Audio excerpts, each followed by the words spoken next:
Good afternoon. So today's workshop is going to be a perspective about the medical research volunteer program from the view of the MRVP committee, the faculty, and students. Dr. Hani Tamim and myself are the directors of the MRVP. Dr. Lama Charafeddine, she is actually faculty representative from the Faculty of Medicine. She is a pediatrician, and she is going to be talking later. Dr. Lama has taken many students in the MRVP, and she's going to give you the faculty perspective. Michael Dagher is now Med4 student, but Michael started with us on the MRVP when he was a psychology pre-med student, and he continued to serve on the MRVP committee up to date, until he graduates in the spring semester. So what is the MRVP? The MRVP, it's a program that matches undergraduate students at AUB with researchers from the Faculty of Medicine to do research.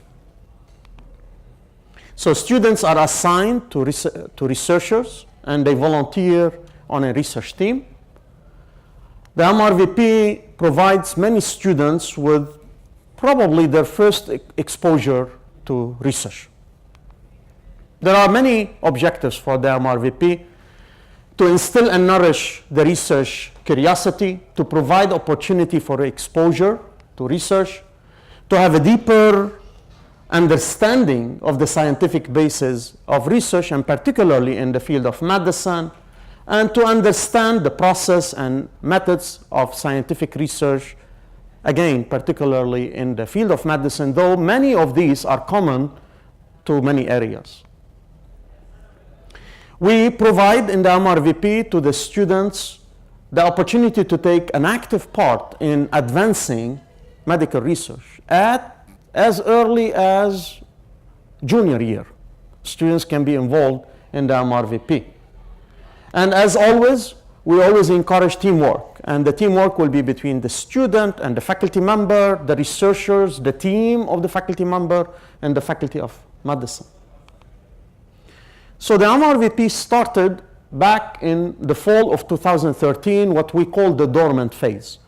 What I used to do with the students in my team from my classes, I used to call some of my colleagues in the Faculty of Medicine and ask them if they can take them to work with them in the Faculty of Medicine. And then I had the pleasure of meeting Dr. Hani Tamim from the Faculty of Medicine, and we teamed up. And we recruited students, Michael Dagher and Jessica Atiye. Michael was psychology pre-med, as I indicated at the beginning. And Jessica was biology pre-med. Michael and Jessica right now are Med4 students. So we wrote a proposal for the MRVP, and it was approved. And we had the first phase, which was a pilot phase, back in the summer of 2014. Since May 2014, there is a well-structured program, which is the MRVP. So now we have the current phase. We have 2 MRVP calls per year. We have the academic year MRVP call. Right now, it started in beginning of September till end of May, and we have the summer MRVP call. During the regular call, which we call the academic MRVP call, a student is expected to work at least 8 hours per week with the researcher from the Faculty of Medicine. But sometimes students, they have exams or they have more work, so they can always come up with some arrangement with the faculty member. Again, you are going to hear from Dr. Lama and from Michael, as well as from Dr. Tamim, about what is expected from you. What are your rights? What are... we're going to talk more about this. The MRVP is a form of what is called the experiential learning. It promotes professional socialization, clarifies specific career path. That was one of the reasons why we did the MRVP back in 2013. We have many pre-medical students. Usually this hall is full with students. But many of them, they don't know if they want to do medicine or not. So if we allow students at that early stage to go and be exposed to the medical field. We're helping them to decide if medicine is what they want or not. So we are allowing them to discover themselves at as early as the junior year. To develop critical thinking, we are teaching them, or the researchers from the Faculty of Medicine, they're teaching them some specific skills. And again, Dr. Hani Tamim is going to talk more about this. To enhance communication between students and students, between students and faculty, between the student and the RAs, because in the researcher in the Faculty of Medicine, you will see that he has RAs, residents, medical students. It's a big team. So you will be exposed to all of these, and it is a teamwork that will lead eventually to results. And of course, that will increase the self-confidence of the students. So, who are we looking for? Because there is a common misunderstanding among students, I will show you data later, that only pre-med students can join the MRVP, and that's not true. Any undergraduate student at AUB can be part of the MRVP.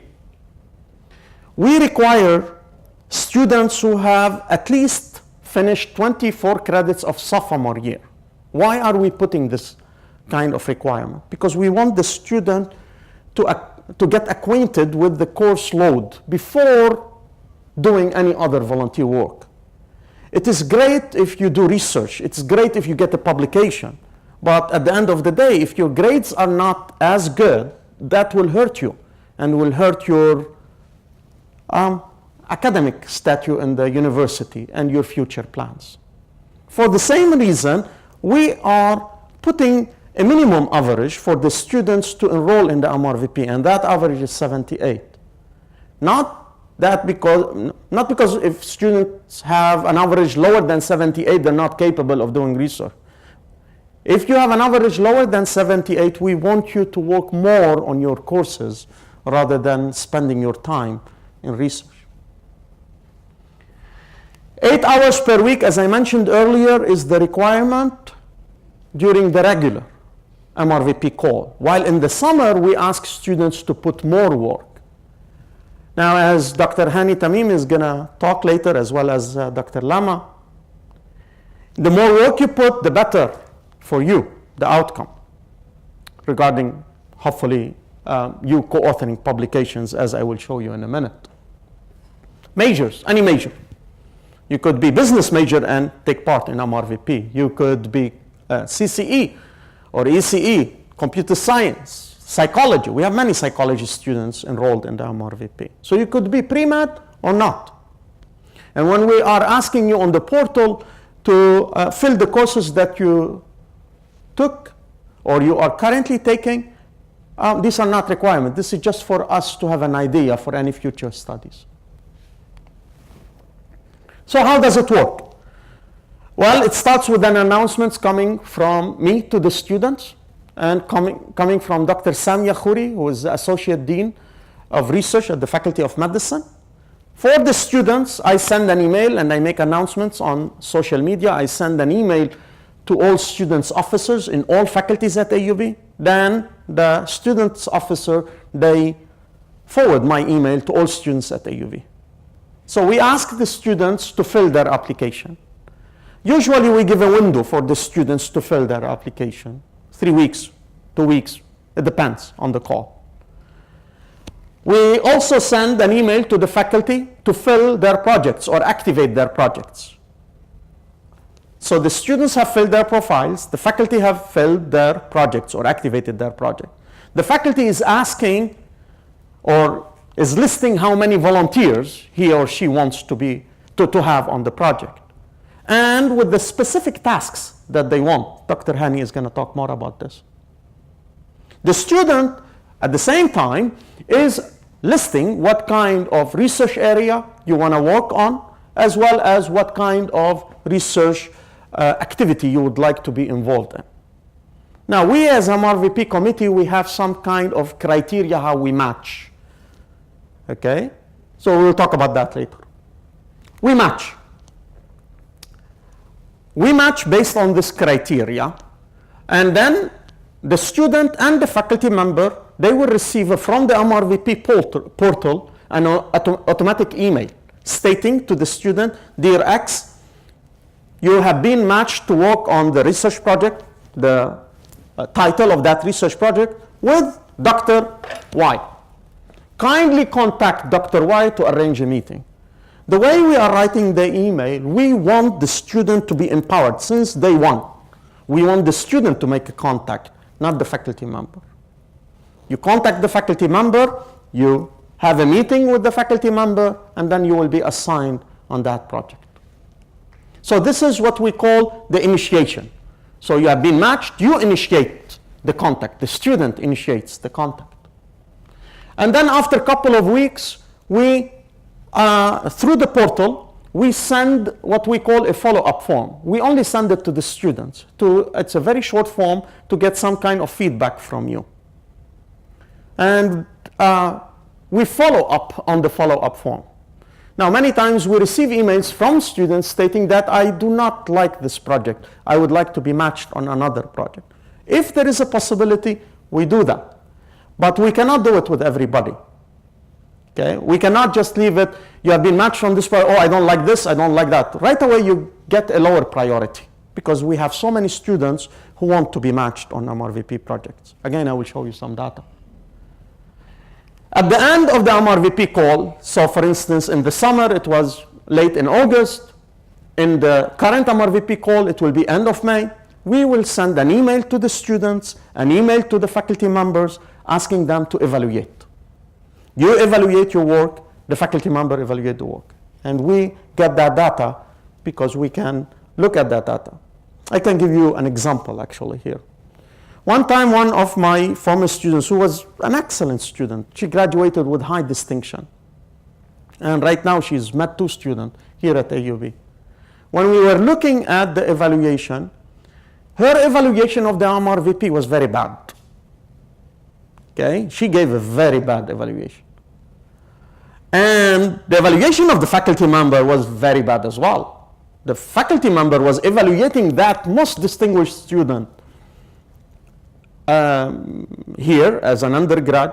She was one of the top students at FAS. She was also getting a bad evaluation. That raised red flag. So I called her. What's wrong? She said, well, the project was so boring. She is such a high achiever. She saw that the project is so boring, she stopped going to the MRVP project. She didn't tell us. And the faculty member saw that this student has been matched to work on the MRVP project and is not showing up. Okay? So, what's the moral of the story? If you don't like what you're doing, just tell us. We may find another opportunity for you. I'm starting with the bad examples rather than the good examples. You will see the good examples in a minute. Until right now, the total faculty members from the Faculty of Medicine who have been involved in the MRVP is 87 doctors. Most of them are medical doctors. The total projects with matches, which means that the faculty member has created a project and we matched students to work on that particular project. Since 2014, we have 265 projects. Students with profiles, 644. As you can see, to students' profiles that is matched is lower because not all students have been matched. We're talking over a history of more than 4 years now. But 453 undergraduate students at AUB have been matched on 265 projects with 87 faculty members from the Faculty of Medicine. In the current MRVP call, I just updated this morning because I matched 2 students on one project. We have 76 students working with 22 researchers. We're calling them researchers, not medical doctors, because there are some basic scientists from the Faculty of Medicine. So 22 medical doctors, professors from the Faculty of Medicine, and these 76 students are working on 33 different projects. Now let's talk about some good stories. Some of these students, they have put so much work in the MRVP and they contributed enough to the project that the PI saw that they deserve to be co-author on the publications. Until today, we have 20 students to co-author 15 publications in high-impact journals.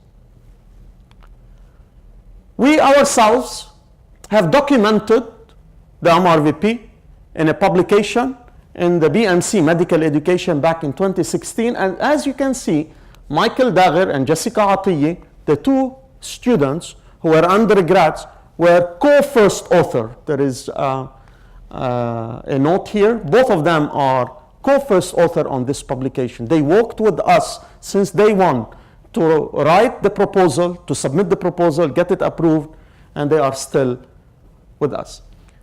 Marwa Subra, she used to be an IT person, now she left. Dr. Sam Yakhouri, Hani Tamim, and myself. And here what I'm going to show you some of the publications that the students co-authored. Talia Aris, she was undergrad, psychology undergrad student, and she started as a pre-med student. I'm going back to the point to clarify the path, to find out what you want to do. She was a psychology pre-med student. I actually matched her to work with Dr. Rana Sharara, also a pediatrician, colleague of Dr. Lama. And then Dr. Rana hooked Talia with a professor from New York, I believe, and she ended up going to do a PhD in clinical psychology. So she changed path. But during her work on the MRVP, she managed to get a publication with Dr. Rana Sharara. And there are many other students who co-authored publications from the MRVP. So these are just snapshots of the papers where students, Luma Rustum, she graduated right now from medical student, from Faculty of Medicine. So she's already a medical doctor. But Luma was one of the students who were working in the MRVP under the silent phase. Muhammad Aqil here, that was interesting. He was, I remember the post he made on Facebook when he was matched. He was so happy to have been matched with a family name similar to his family name, and just happened by chance. And he made a story out of it, and he managed to publish with it. Rayyan Abu Fakhruddin actually got 2 papers from his work, and so on. Zahra Rahal right now is Met 3. Zahra Rahal used to be the person designing all the posters for all our activities at AUB. Everything about the MRVP is documented on the website, aubedu.lb/MRVP. And every session that we do or workshop that we do, we always videotape it and we make it available on YouTube. So you can go to that website and you can look at the videos for the orientation as well as the workshops, the previous workshops. This is a portal. Hopefully we will have time to talk about the portal later, and I will show you how we match, how we unmatch, and so on. One last thing before I hand the floor to Dr. Lama. We were very happy to establish an endowment for the MRVP, and since 2015, we have been giving awards, MRVP awards, and now we increased the amount of the endowment, so we give 2 awards in May, 2 $1,000 cash awards. They are in the name of Ibrahim and Lulu Dur endowed MRVP awards. Dr. Ibrahim, the late Dr. Ibrahim, used to be a biochemist here at the Faculty of Medicine at AUB. So with that, I'll hand the floor to Dr. Lama Charafeddine to talk about the MRVP from the faculty perspective. And actually, please spread the word to your friends that we need other than pre-med, because medicine now is expanding to other specialties, and artificial intelligence and technology is very much intertwined with medicine. So we also need not pre-med students. Okay, I'm not gonna lecture you here, but I put up there what the expectations are from a medical doctor or a researcher for that matter. What do we expect to see from a student? Because we realize that you have to study, you have to succeed in your studies and get your degree. But if you volunteered, we have the assumption that you are volunteering because you want to learn, you have the desire to learn, you are curious enough to volunteer to do research, and you are ready to change gears and change paths if you find something else that is interesting. We expect you to be open-minded and flexible, and not to, even though when Dr. Bilal said that on the portal you're gonna choose and pick something, we also expect you to understand that if that something you chose wasn't available, or you find out that you didn't like it, that you're okay to change and choose something else. So I believe a researcher is and should be flexible enough to accommodate the student, because after all, it has to be a win-win situation. You're there to learn. The researcher or the faculty, as myself, I'm in an academic institution because I love to teach. So I want to have this as a learning experience for both of us, you and me. So it's a two-way street. That's another thing that you need to keep in mind. Yes, you are students, but we learn as much from you as you learn from us. So that is important. The other thing that we expect from students when they come and then sign up for something, that they do their homework. What does that mean? So if you volunteer and pick a certain project, we would like to see that you have searched a little bit about that project, that you know what we're talking about.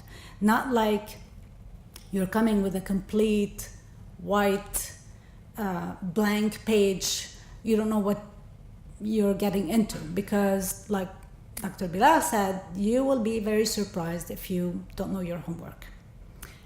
You will not find what you thought you were going to find. So since this program have started, I have had 16 MRVP students. From those 16, some stuck with me for more than 3 years, and they were pre-med, and they became medical students, and now they're going to be, some of them graduated, like Lama Charafeddine, that Dr. Bilal mentioned, and some of them will be graduating this year, and they are still working with me, but not all of them. So from all the 16, only 4 are still working with me. And why is that? Does anybody know? Any idea? Why some people stick and some people don't? Time is a factor. What else? Energy is another. The intention and the desire. What else? Commitment. Commitment is a big word. If you want to do something and you want to succeed, you need to commit to it. So one of the things that when you sign up for the portal, it says you are committed to do 8 hours. You need to commit to those 8 hours. Because if you don't commit, and if you don't work hard, and you want to work hard, because research is hard, it's very frustrating. You're not going to get a paper in 2 months.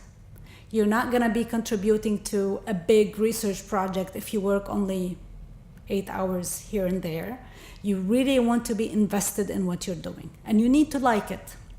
That's another thing that when I meet my MRVP students the first time, I tell them, you know what, just tell me. If you like it, you stick, I'm happy for you to stay. You're welcome to stay. If you don't like it, please go. Please leave, because I don't want somebody not to be having fun. You have to be passionate about what you're doing. Otherwise, you will not have fun. It will become frustrating and a burden, and you don't want to do it. Okay, there's so many other things that you can be spending your time. You spoke about time. Time is very important.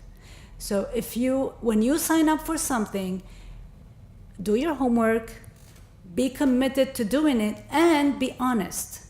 And be honest to yourselves and to the person, to the researcher you're working with.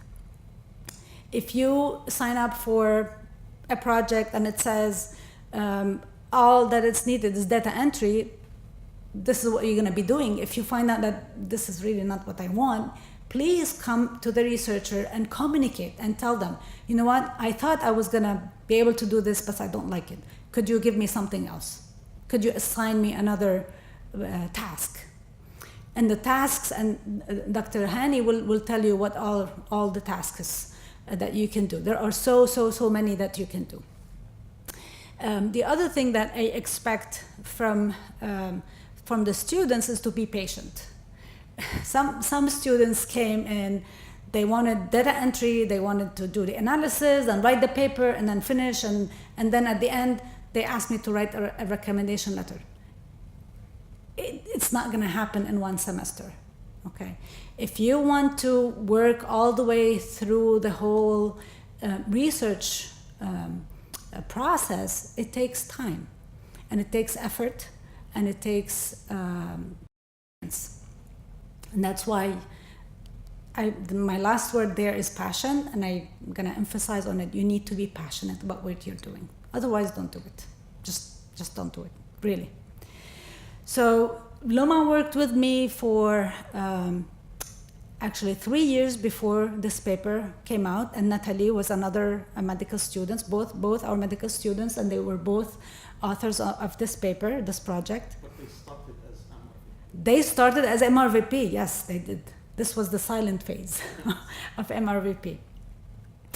I have Daniel and Perla up there, both. They were pre-med when we did this. It took us Daniel, yes, he won the award. They were pre-med, and this project took us 4 years to complete.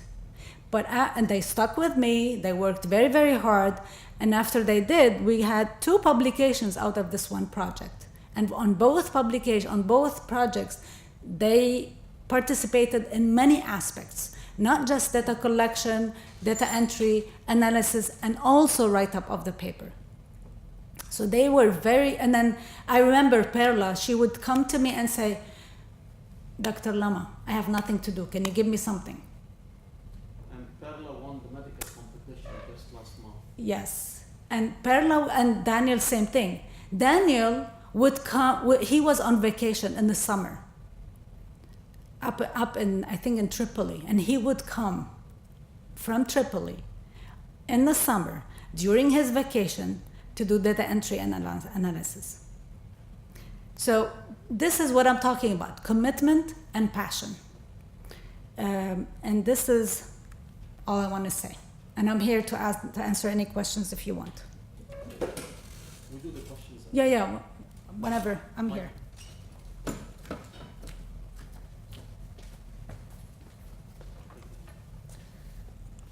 All right, hello everyone. So I'm just going to share with you now briefly the student's perspective. We heard about the faculty perspective. What is it like being a student in the MRVP? So you can see me up there. I started the MRVP in the dormant phase before there was a very structured format that we have now and we use now. So I remember when Dr. Kaafarani gave me Dr. Tamim's contact information, and I emailed him thinking, what am I getting myself into? I'm an undergrad. I don't know anything about research. This is going to be so difficult for me. And I remember the first time that I met the research group, it was also a very intimidating experience at first. I found that the people there were attending physicians or professors and doctors at the university or graduate students, and I felt like I was really out of my league.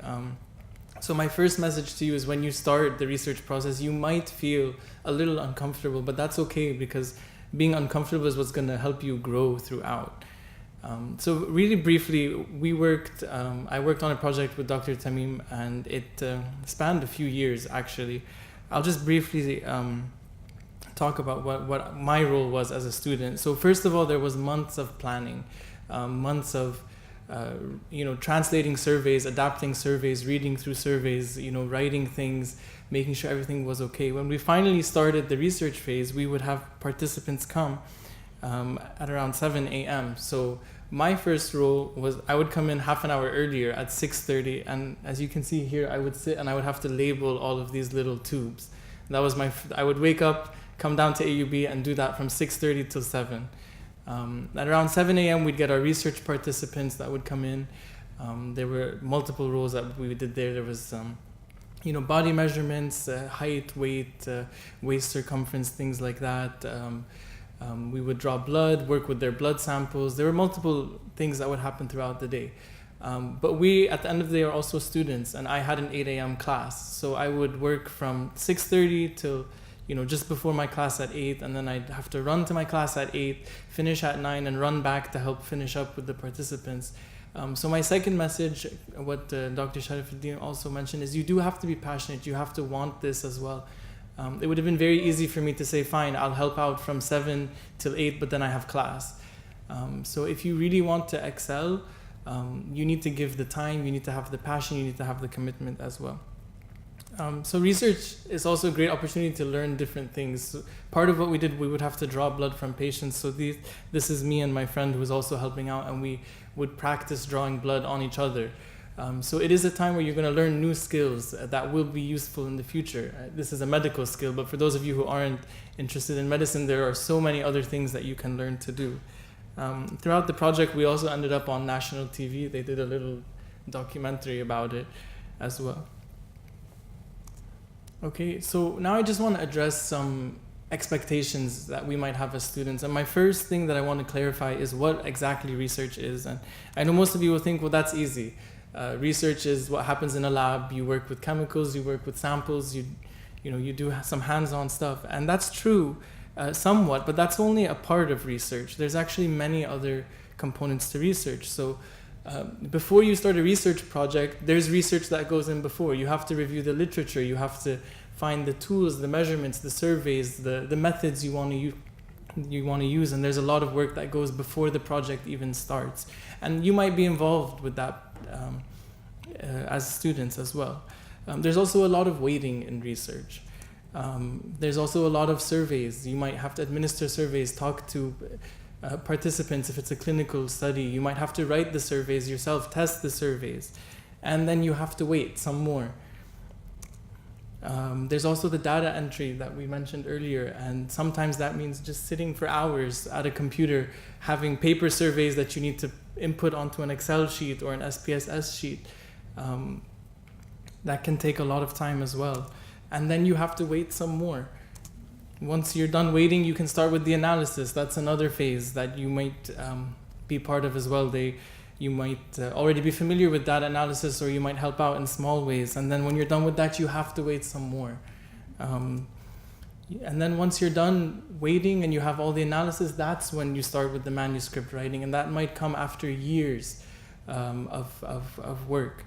So my next message to you guys is it's okay to wait as well. It's okay for the process to be slow at points, for you to feel at times like there isn't much that you can do. It's great to ask for more if you feel like you don't have enough. Take on new tasks, but there are phases in research that are a little slower than others. The next thing I want to address is how much responsibility will you have as a student? So what exactly will you be doing? And I want to share with you guys the first contribution I made with Dr. Tamim and the BPA project. I'm sure he doesn't remember this, but I remember because this was the first time I felt like I contributed something. It was actually very small. We had a survey, and one of the questions was about the household income. So we were reading through the survey, and I thought to myself, okay, if I'm filling out this survey, what if my household income is $2,000? Do I select B or C? And I just thought that's going to be confusing because some people will pick B, some people will pick C, and we might get mixed up results. So the first thing I brought up and the first contribution I made was, listen, these limits don't exactly make sense. We need to adjust them. So you might start somewhere very small. You might start catching a typo in the informed consent sheet. But you're going to be involved in so much more. I also went on to be involved in the planning of the actual flow. When the participants come, where are they going to go? What are we going to do? I would take their ID documents and photocopy them. I would administer some of the questionnaires. I would just greet the patients and the participants and explain to them what we were going to do. We learned how to draw blood on ourselves. We never actually drew blood from the participants. It's a lot more difficult than it looks, actually. But like I mentioned before, we would take the body measurements. We also helped with the data entry. So there are so many skills and tasks that you can be given.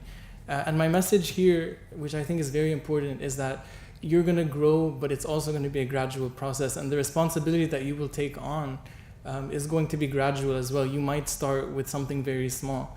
But if you are loyal in that small part and you work very hard and you're very dedicated and you give that small part your all, you will start getting more and more responsibility. At the end of the day, as students, we are volunteers on a project, but for the researchers, this is a major part of their life and this is a part of their job. And it's very important that we acknowledge that we are helping out on something that is very important to them. And we need to understand as well that it might take them some time to feel like they can trust us with the larger things. So don't be upset if you start somewhere very small. Just work hard, give it your best, and you will feel like you're getting more and more responsibility as you go on. So just very briefly as well, I want to talk about some of the challenges we face as students and the benefits. And I think research is an interesting field because every challenge, if you overcome it, that is what gives you one of the benefits. So first of all, like I said, you might feel a little bit lost. You might feel like you have so much to learn. You don't have the skills. You don't have the knowledge. But give it your all. Like Dr. Charafeddine mentioned, do your homework. If you don't know what's going on, ask. Be honest. Say, listen, you wanted me to do this task, but I don't know how to do it. Can you show me, or can somebody help me with it at first? You will learn a lot as you go, and that is the benefit that you will get out of it. You are going to acquire so many new skills, be it hands-on practical research or data analysis, or how to use the programs for data analysis. All of these things you will learn as you go. It can be a little intimidating at first, meeting all these new people who are so much more further along in their careers than you. It is a little intimidating as a student to feel like I'm going to give my opinion and I want to suggest something that Dr. Tamim didn't notice. So you might feel a little bit just intimidated at first, like how am I going to suggest this to somebody who already has a PhD? Who am I as an undergraduate student? But you will overcome that, and the benefit is that you're going to network with all of these professionals, and these are people who can give you advice later on in your career paths, who can answer your questions and help you with all of these issues that might come up later on in your academic careers. It's also very time consuming and it needs dedication, like we've mentioned. It's going to take a lot of your time. You're going to have to want it, otherwise it's going to become a burden. But if you put in all of that time, there's a lot of tangible outcomes for your effort. So, and I'm not just talking about a paper potentially at the end of your volunteering period, because that might happen, but also just the skills that you learn, the confidence that it builds in you. I was generally a very shy person in undergrad, so to have to greet these participants and explain the procedure to them, you will grow a lot as you participate in research. Another challenge is that you're working as part of a team, and sometimes teams don't see eye to eye.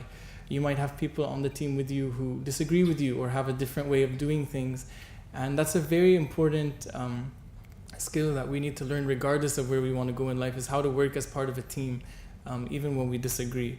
So you can make a lot of new friends through research. It can be a lot of fun. You can meet so many different people from different backgrounds and different levels, and it can be a great experience. So at the best case scenario, you're going to make a lot of new friends. If you don't get along with someone in your group, it's going to teach you how to be professional and work with people who have different opinions or different ways of doing things, which is also very important. And a benefit that I just want to mention that I don't have here is that it can actually be a lot of fun. Research can be a lot of fun. You can get very involved and you start to love the project. It becomes like your baby. You put in so much effort and so much time, and then you can watch it progress, and it can really be a lot of fun. So like I said, you have all these challenges, and if you overcome them, you can reach all of these benefits. And the last thing I want to highlight is that the MRVP committee is here to help. So if you feel like these challenges or a challenge comes up that you cannot overcome, or there's a problem that is really getting in the way of your experience, the committee is there to help facilitate these things if things get to a point where the challenge is so big that you're not reaping any of the benefits from that. Okay, so that's my part. You make it so hard for me. Michael, thank you very much for this nice talk. Anjad, you make it very hard for me to say something after all what you said. So I'm just gonna be brief. I want to comment on a few things that you said, but I'm just gonna say what I wanted to say.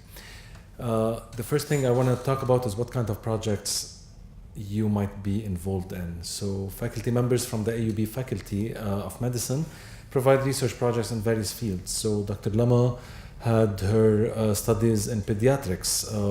Michael had something related to public health. We have MRVP working in cardiology and emergency medicine, diagnostic radiology, neurology, and you name it. It's all mentioned in this slide.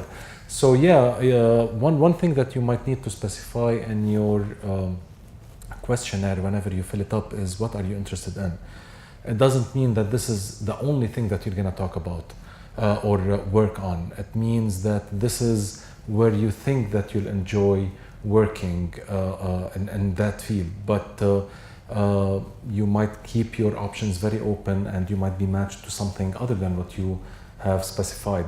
Again, this is not a comprehensive list. It depends on what researchers in the Faculty of Medicine specify that they are interested in, or they have active projects, and this is where you will be matched. Michael, you mentioned the different tasks of a research process. Well, I think whether Dr. Lama or Michael have touched on this, but I want to go in a systematic way about what are the steps in a research process. So in any research process, we start with a literature review, and this is to know what other people have done and to know what is missing in the literature and so on. There are so many things that we benefit from doing a proper literature review. Proposal writing is a step where we document or write down everything that we want to do in the research project. Whether the people we're going to include, the information we're going to collect, the data that we're going to analyze, and the conclusions we anticipate or the results we anticipate. Then we have the data collection, where we either go to the medical records or patient interviews, like the study that Michael was involved in, basic sciences such as lab work and so on. But the point is, it's a rigorous process where we have to collect data and to be able to support the conclusion that we want to reach. After we collect the data, we have the data entry, and it is a very important step in any research project. As much as people think that it is a boring and not interesting and so on, it's a very important process and it has to be done. So data entry is very important and it is time consuming. The next step is data analysis, where we make sense of the data that we have entered into the computer, and usually through the help of statistics.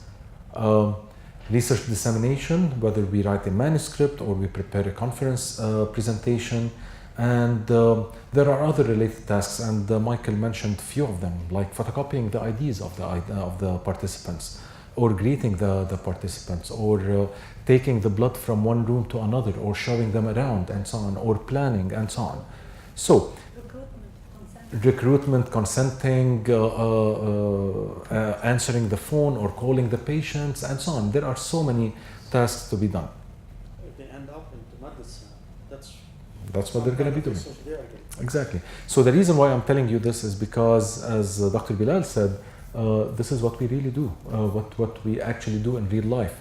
So Dr. Charafeddine, in all your studies, you pass through all these steps.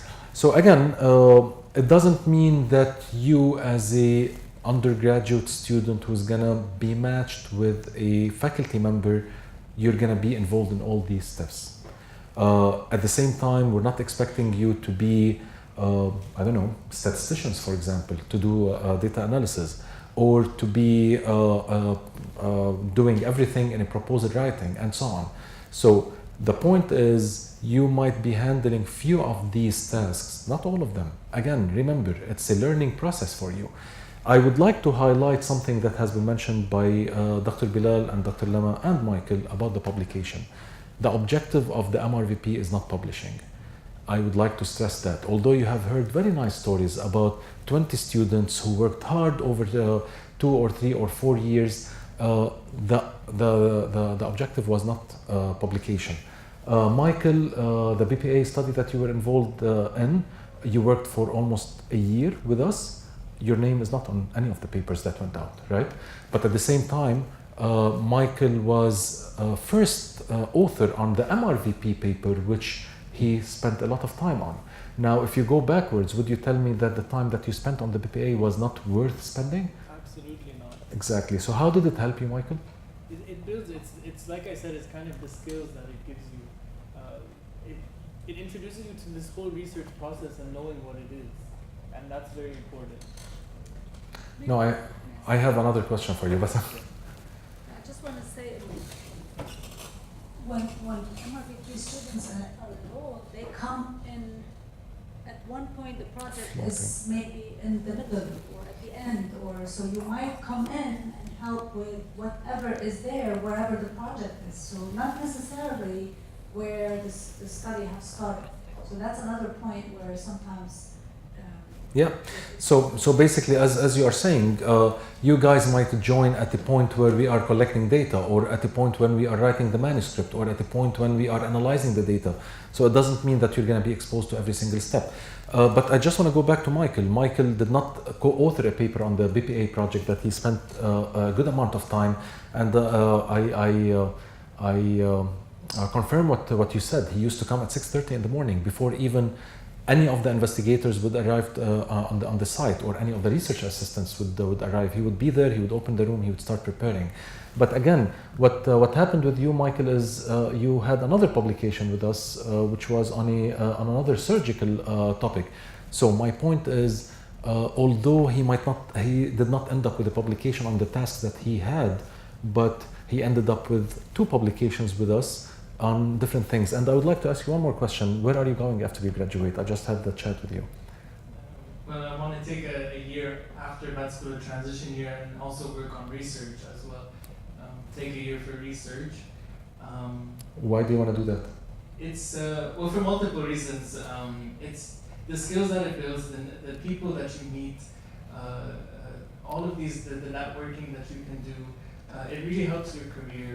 Not to mention that it also does add publications and things to put on your CV. So in so many ways it helps build you as a person and as a professional. And as opportunities? Absolutely. So without doing this year of research, would you have the same opportunities to go for residency and to go for? No, it's actually very common for medical students to take a transition year to do research, an extra year of research after graduation, because it opens so many doors for you afterwards. It helps with all of your applications later. So really don't underestimate the benefit of doing some research. Thank you very much, Michael. I would like to highlight what he just said. Basically, the benefit of you being involved in research, or your research expertise is not only on or at the level of going into med school or going into a residency. Or Dr. Lama, if I ask you why is research so important for you, you would say? without research, we cannot advance. Great. We have to do research. Even I was walking this morning and this afternoon coming down here, and I was thinking, what would I do if I do all day clinical work? You would stay where you are. I would stay where I am. These are the things that I know, and that's it. Yeah. But doing research helps you think, critically think, and advance, and then change the world, because what we know today may not be true tomorrow. And we're not going to know that unless we do research. And at a more materialistic level, you cannot be promoted without research. Well, yeah. No, not the objective, but this is not the objective. Yeah. Really, the objective is much further than that. The objective is really change the way we think, change the way we do things in a correct way to the better. Right. It's ultimately to the betterment of humankind. Yeah. So without research, we cannot continue to be doctors. And if we want to be doctors, we have to be researchers at some level. It doesn't have to be hardcore research in the lab. It can be a small contribution like a survey or whatever. But the other thing I want to say about research is when we face this with patients. So when we tell them we tell them we want to do research, would you like to contribute or be part of this? They think in our culture, doing research is experiments. Oh, we want to experiment on us. No, we're not experimenting, we're studying. So, and there's a big difference between doing an experiment in the lab and trying out things and studying things and researching. Research in medicine is really more study. There are studies that are experimental and you're experimenting with medications or whatnot. But really, research is much broader than that. So I just want to go back to the point, like Michael said, his research expertise would help him, or the 1 year research that he's going to be doing might help him to get a good residency program. The same thing for us as faculty. Whenever we do research, we can be promoted. At your level as students, your research involvement is going to be highly appreciated for your medical admission. I have been sitting on the medical committee that admits or interviews medical students, and one major factor that we ask about is research. You're involved. How did you spend your time during your undergraduate years? So apart from your self-satisfaction or fulfillment or your interest or your passion for research, research is very important for you as future doctors if you are pre-med students. So the bottom line, the message that I want to give is that none of these tasks that you might be involved in is worthless, right? Everything that you do, whether, again, I thank you for bringing this up, photocopying IDs of participants or writing a paper on the project that you have done, it's all a comprehensive process that you have to be exposed to at one time or at one point or another, and it will help in your growth. So responsibilities and rights of students, I think Dr. Lama has mentioned most of them, but I'll just go over them very quickly. Commitment, we talked about it. Ethical behavior, it's very important. Confidentiality, honesty, and transparency. And that's why we have at the bottom the CITI, CITI, which is the Collaborative Institutional Training Initiative, and it is a certificate that you guys have to sit for or to do, and it takes maybe 3 or 4 or 5 hours, and you'll have a certificate for that. And you cannot be involved in research and clinical research without this certificate. So we expect you, before you apply for the MRVP, to go through this process and to get the CITI certification, and it will show you and it will teach you about the confidentiality and the honesty and how can we do research in an ethical manner. You want to say that they deal with patients and that's why they need it? Absolutely. So the IRB, which is the Institution Review Board, which is the body that governs all research activities in the institution, would not allow anybody to work on research without this CITI certification. And why is that? Because if you're not interviewing patients or subjects, you're going to be having access to some of the important information of these subjects. You might have information or their phone numbers or their names or their diseases that they have, or very sensitive information that they might be sharing with you. And you have to understand all these concepts of confidentiality and honesty and anonymity and so on. So it's very important to go through this. So please, as a responsibility, you have to have the CITI certification before you attempt working with any of the investigators. Attendance, one of the complaints that we have from faculty members are attendance. Because if a student is matched to an advisor, please make sure that if you don't want to continue working with this person, go confront them. Tell them that I'm not able to continue working because of my studies, because of my lack of interest or whatever, but make sure it's clarified. Don't just cut the ropes. Rights, your right is to learn. This is the main objective. The main objective is for you to learn. It's not for you to get a publication. It's not for you to have fun. It's not for you to make friends, although all of these are very important. And if you are in the right setting, it will be great.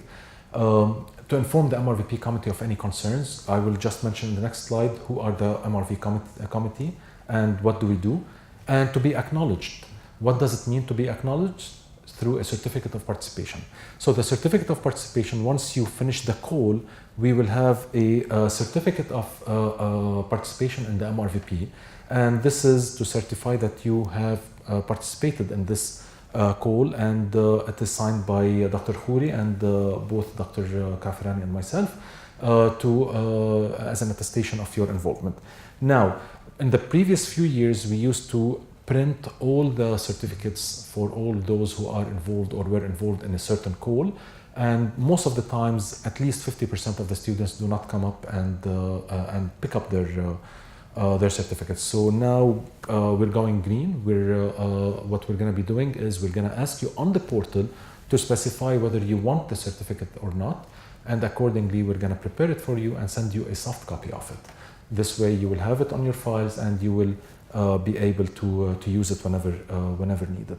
So back to this, you have the right to be acknowledged by the certificate. Now, if you work harder, you might be acknowledged in the paper. If you work even harder, you will be one of these people who you will have your name on one of the publications.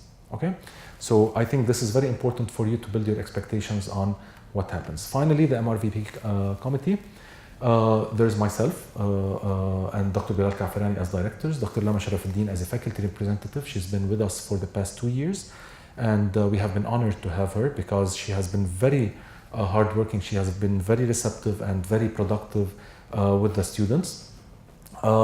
We have 5 students representatives, Jessica Ati and Michael Dagher, who started the MRVP with us, Dr. Bilal and myself, and they are still on the committee. We're trying to push them out. They're not leaving us.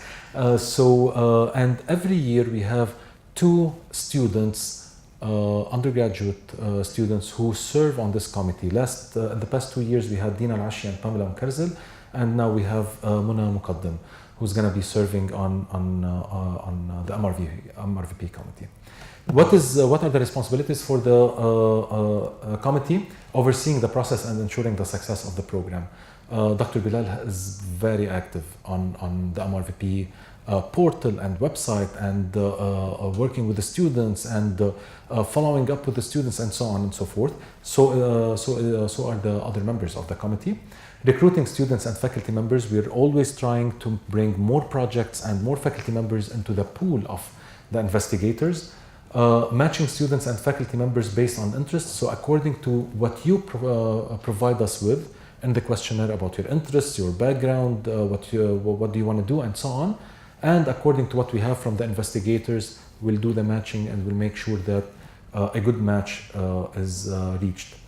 Following up on the students' progress, we are planning on having site visits. We are planning on talking to the students from time to time, to talking to the investigators to make sure that everything is going in the right direction. Resolving any arising conflicts. You've heard very nice stories, but sometimes bad stories happen. As Dr. Bilal mentioned at the beginning of the session, where he brought up the example of a student who was not satisfied. So yes, you might be matched with a faculty member who is not available, or the project is not interesting, or I don't know, there's something wrong that's going on. So you can come back to the committee and we try to resolve it. Evaluating and developing the program. The program started, as was mentioned earlier, as a dormant phase, where it was a personal initiative from Dr. Kaafarani, and then it developed into a program, and now it is flourishing more and more. We have so many steps that are still being in preparation. Finally, frequently asked questions. What do you do if you're not matched? My advice to you is that you see from the numbers that were presented that so many students apply, but some of them do not get matched. And why is that? Because we do not have enough faculty members to support all these undergraduate students. So my advice is twofold. One, be among the first to fill up your questionnaires, because we fill it as it comes, first come, first served. And when you specify what you are going to be working on, or what field you're going to be working on, or what are your interests, be as wide as possible. The more narrow you specify, or the narrower you are, the more restrictive. So we might not find a match for you. So if you specify that you are willing to do data entry, collection, interviewing, literature review, and so on, we might have better chances for us to find a match for you. Duration between application and matching, it depends. When did you submit and whenever projects open up.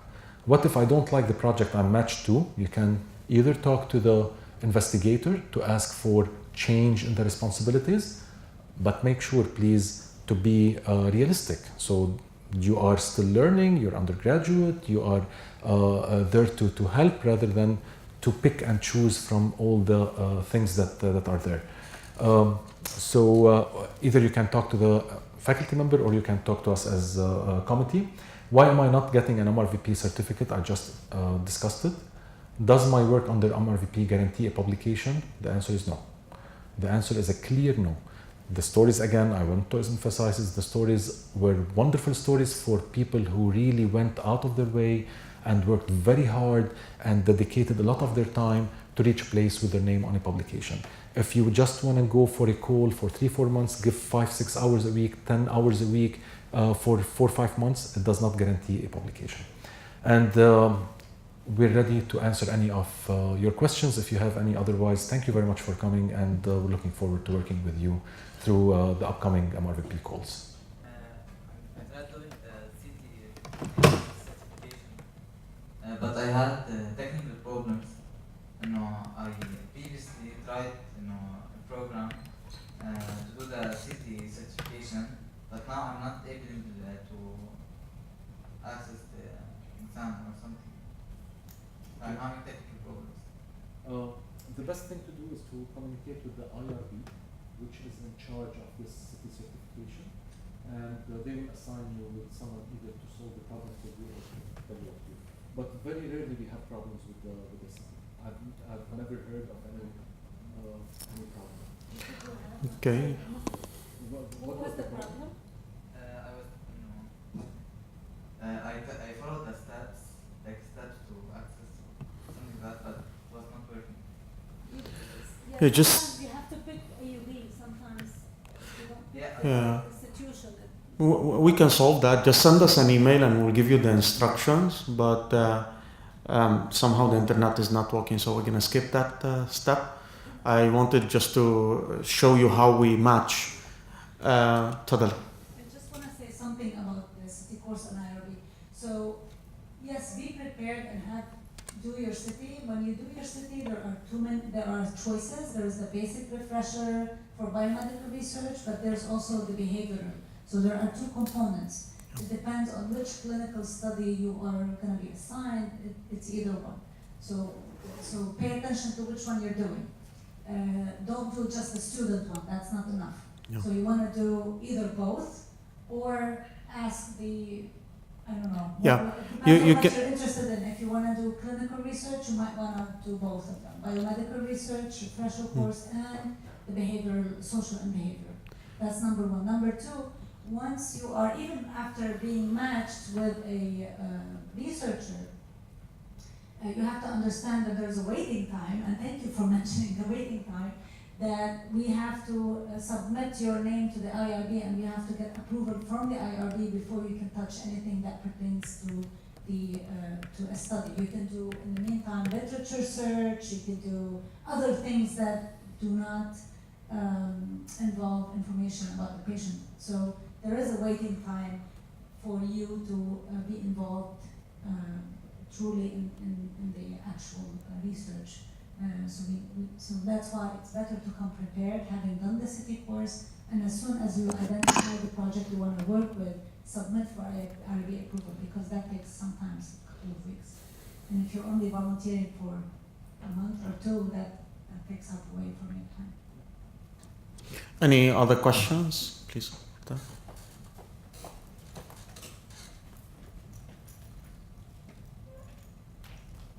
Can we still apply for the academic program, or not if we apply for the summer? Is it still open for now till May? Thank you for asking this question. So we open first the window for students to fill their profiles within like 2 weeks. And then we are recruiting faculty, so we match. When we match everybody then we open it again. So now it is open. But you can fill or update your profile right now. And as soon as a new project opens, we match on a rolling basis. So what do I mean by on a rolling basis? So if 10 students are available and there is one project, and that project fits the interest of one student who registered late, then we will go and match that student. So we have some kind of criteria how we can match. But yeah, you're very welcome to update your profile. Yeah. Any other questions? Okay, I would like to thank you for coming, and you have a great evening. Thank you.